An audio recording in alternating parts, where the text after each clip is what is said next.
No other option here. Lionel Messi on the free kick takes a deflection. Yankee স্টেডিয়ামের চিরচেনা উন্মাদনা, যেখানে এর আগে দুবার এসেও গোলবঞ্চিত থাকতে হয়েছিল লিওনেল মেসিকে। তবে এবার আর ভাগ্য তাকে ফেরায়নি। ম্যাচের 61 মিনিট মায়ামি যখন 2-1 গোলে পিছিয়ে, তখনই সেই চিরচেনা দৃশ্য। দূরপাল্লার ফ্রি কিক থেকে বল জালে, যদিও মানব দেয়ালে লেগে কিছুটা দিক পরিবর্তন হয়েছিল, তবে স্কোরবোর্ড বলছে এটি মেসির 71তম ফ্রি কিক গোল।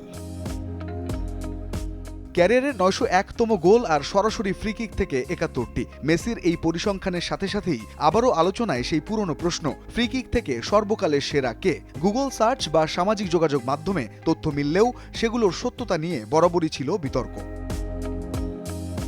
এই বিতর্কের অবসান ঘটাতেই মাঠে নেমেছে ফুটবলের বাইবেল হিসেবে পরিচিত আর্জেন্টিনার সাময়িকী এল গ্রাফিকো। হেক্টর ডেভিড সানচেজ সহ একদল ঐতিহাসিকের গভীর গবেষণায় উঠে এসেছে ফ্রি কিকের আসল তালিকা, যেখানে প্রীতি ম্যাচ বা নিচু সারির লিগ বাদ দিয়ে কেবল অফিসিয়াল গোলগুলোকেই রাখা হয়েছে।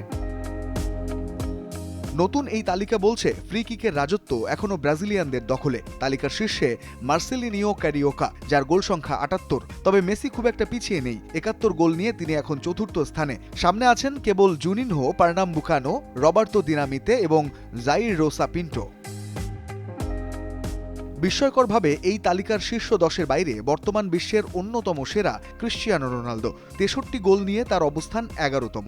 বয়সের ভারকে জয় করে মেসি যেভাবে ছুটছেন, তাতে ক্যারিওকার 78 গোলের রেকর্ড ভাঙা এখন কেবল সময়ের ব্যাপার বলেই মনে করছেন ফুটবল বিশ্লেষকরা। রঞ্জন শান্ত, যমুনা স্পোর্টস।